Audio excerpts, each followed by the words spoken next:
Bonjour et bienvenue pour ce nouveau podcast consacré à l'actualité autour du dialogue social et répondre à vos questions. Aujourd'hui, nous recevons Frédéric Planche, délégué syndical central d'Airbus Defence and Space, pour parler de politique salariale. Bonjour Frédéric. Bonjour. La politique salariale est un sujet très attendu par les salariés du fait qu'elle aborde le salaire. On entend aussi parler de NAO. Frédéric Planche, pouvez-vous nous expliquer de quoi il en retourne exactement ? Et alors souvent on entend effectivement le terme de NAO, négociation annuelle obligatoire, qui d'ailleurs a changé récemment, c'est devenu des négociations obligatoires, puisque la plupart des sujets ont une obligation de négociation tous les 4 ans seulement. Ces sujets incluent la politique salariale, mais il y en a bien d'autres. Il y a l'organisation du temps de travail, l'égalité professionnelle entre les femmes et les hommes, avec les écarts de rémunération, la qualité de vie au travail, et également la GEPP, la gestion des emplois et des parcours professionnels. Donc ces sujets-là, aujourd'hui, se négocient au moins une fois tous les 4 ans et peuvent se faire au niveau du groupe, ce qui est le cas pour l'égalité professionnelle et la GEPP d'ailleurs, dans le groupe Airbus. Par contre, les salaires, la négociation salariale reste une négociation annuelle. En 2020, peut-on parler d'une année blanche ? L'année dernière est une année effectivement très particulière. Il n'y a pas eu d'augmentation sur les 12 derniers mois, en fait. De juillet 2020 à juin 2021, donc l'année en cours, il n'y a pas d'augmentation, aucune. Il n'y a d'ailleurs pas eu de promotion à part des promotions automatiques.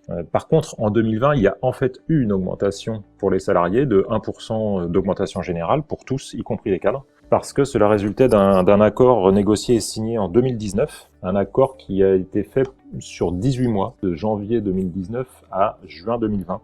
Quels vont être les enjeux pour cette négociation qui s'ouvre à partir du mercredi 14 avril ? L'enjeu est assez fort puisque en 2020, malgré cette crise Covid qui a affecté aussi ADS, mais on a su, négocier correctement avec nos clients étatiques principaux pour recevoir des paiements en avance. On a eu des commandes auxquelles on ne s'attendait pas forcément dès 2020.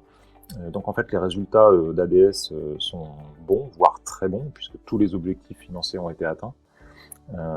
Les salariés ont travaillé dans des conditions inhabituelles. Je pense au télétravail, je pense aussi au non-travail, c'est-à-dire à l'activité partielle, notamment les salles blanches qui ont été fermées pendant plusieurs semaines, etc. Et malgré ça, on a tenu les jalons de livraison. Donc les salariés, effectivement, sont en attente d'une politique salariale pour récompenser ces efforts, puisque c'est eux qui ont permis d'obtenir ces bons résultats.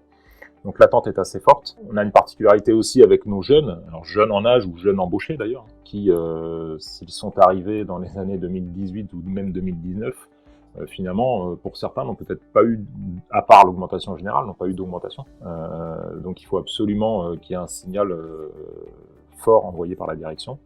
Et également sur les promotions, puisque comme je disais, hormis des promotions automatiques, il n'y a pas eu de promotion de déroulement de carrière l'année dernière. Donc il est impératif de retrouver un fonctionnement, je dirais, normal, même si le groupe reste fragile et que on peut comprendre la volonté de modération de la direction qui reste très prudente, puisque le groupe, pour sa partie aviation civile qui est extrêmement majoritaire, reste très fragile du fait de la crise qui se poursuit et les commandes qui ne repartent pas au niveau souhaité. Merci Frédéric Planche d'avoir participé à ce podcast consacré à la politique salariale que nous allons suivre avec vous au fil des réunions. Chers auditeurs, à bientôt pour un prochain podcast dédié à l'actualité autour du dialogue social.